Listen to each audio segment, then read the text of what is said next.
At one point, I asked myself, do you deserve to attain what you dream of accomplishing? A lot of people have a tough time with that, don't they? And that's why they're not getting what they want. They're not achieving their goals. So let's jump into a chapter in The Magic of Thinking Big from Napoleon Hill. It's called You Are What You Think You Are. It includes two powerful lines. And here's what it says.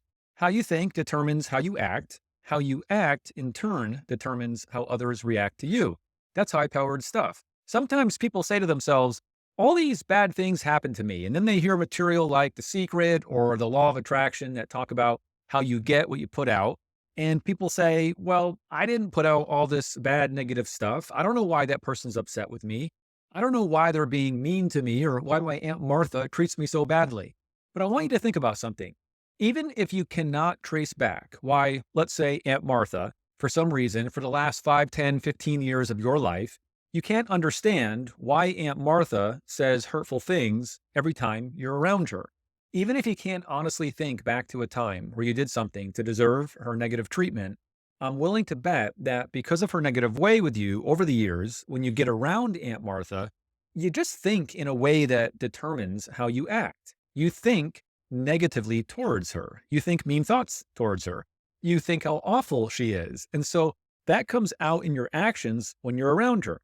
You're feeding into her negativity. She's seeing combativeness in you. And so she's seeing a reason to continue the verbal attacks at you. All because how you think determines how you act. How you act in turn determines how others react to you. So think about that over the next week in your personal life, in your business life. What do you think about other people? How does that come out in your actions? How does it affect the way you sound on the phone, how you look in person, how your emails sound to people? Just consider that. I think that's compelling stuff. And I think that goes back to this idea of, do you think you're worthy? Because if you don't think you're worthy, how do you think your actions follow those kinds of thoughts? Think about when you're dealing with people, personal and business, and you're coming from that place of mind. Even if it's not consciously being thought, but subconsciously, you just feel like you don't deserve good things. How do you think other people react to that as they feel that from you? Remember that there's a lot more to us as human beings than what we can see and what we can touch.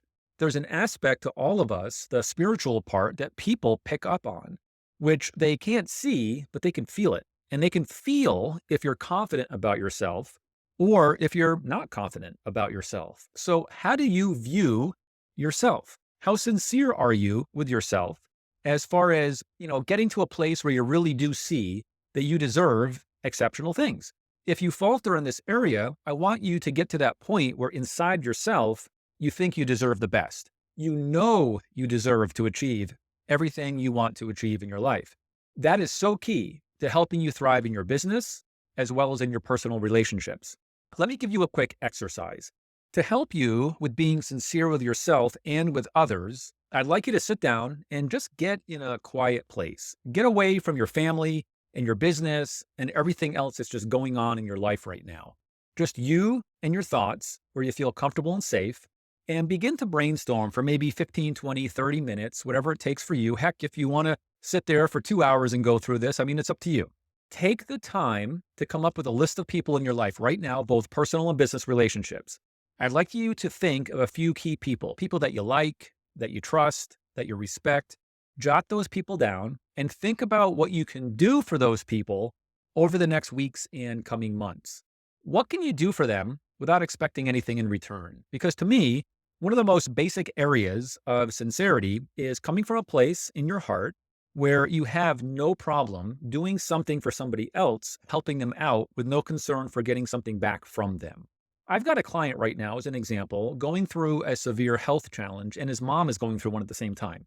I eventually told him, as we were talking about all this, I said, look, let's put business aside for a moment.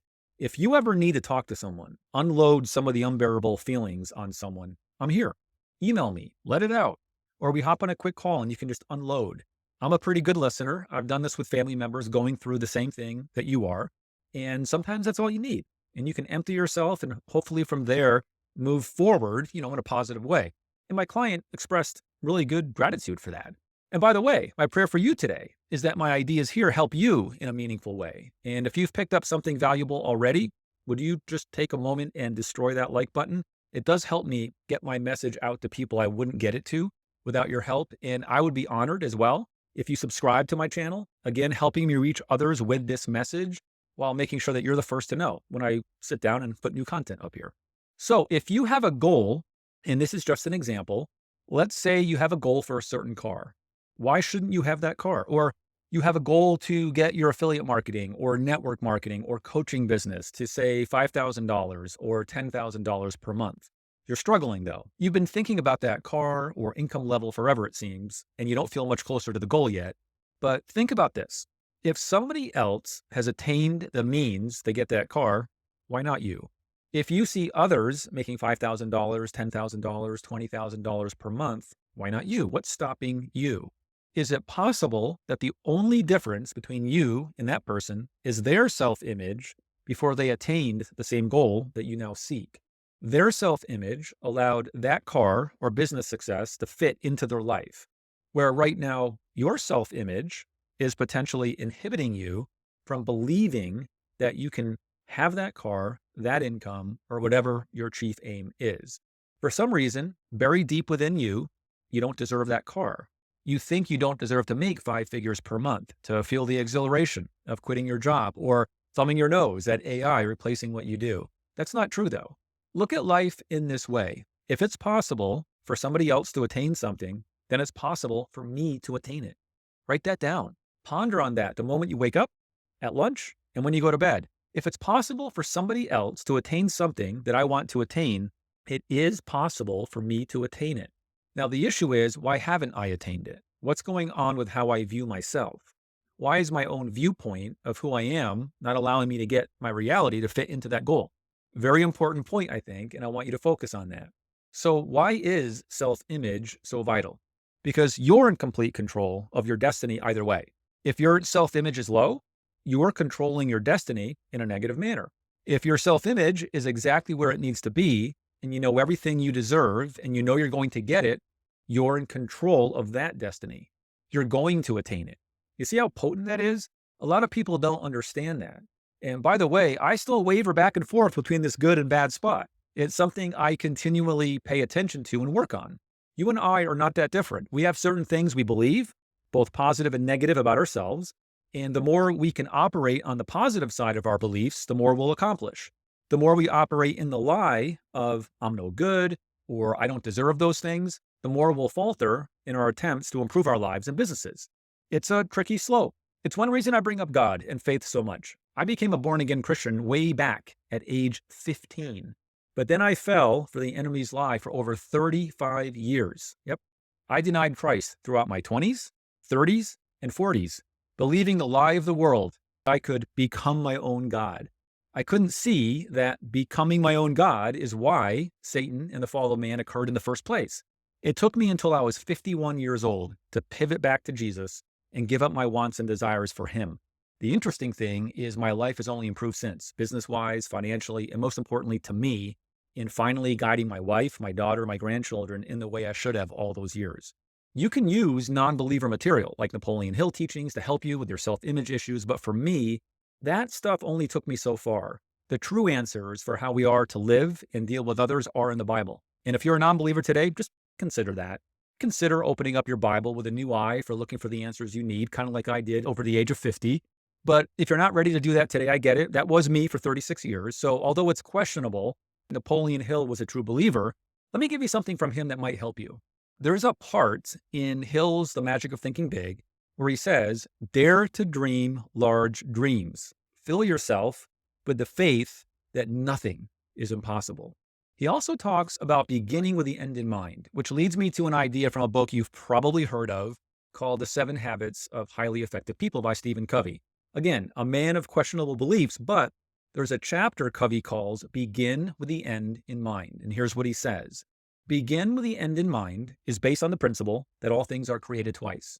There's a mental or first creation and a physical or second creation to all things. That's exactly what I'm talking about here when we're looking at your self-image and just how you view yourself and whether or not you can achieve what it is you say you want to achieve. If your self-image is not at the point where you can begin with the end in mind and truly see yourself with the goal accomplished, start developing the belief in that, getting the determination and turning it into action that will get you to that end goal, if you haven't first created it in your mind, how in the world are you ever going to create it in the physical world? You see how that works? Now, what does all of this have to do with building an affiliate marketing, network marketing, or high ticket coaching business? It's understanding your inner worth that makes any technical marketing skill work. End of story.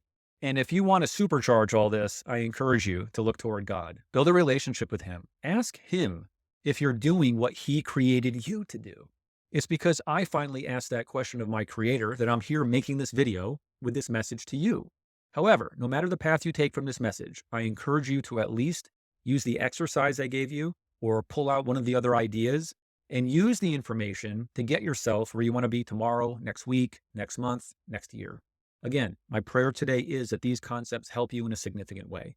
And if you have picked up something value, would you take that moment to demolish that like button? It does help me get this message out to people I wouldn't get it to without your help. And I would really, truly be honored if you subscribe to the channel. Again, it helps me reach others with this message while making sure you're the first to know when I do put new content up here on the channel. Okay, that's it for this memo.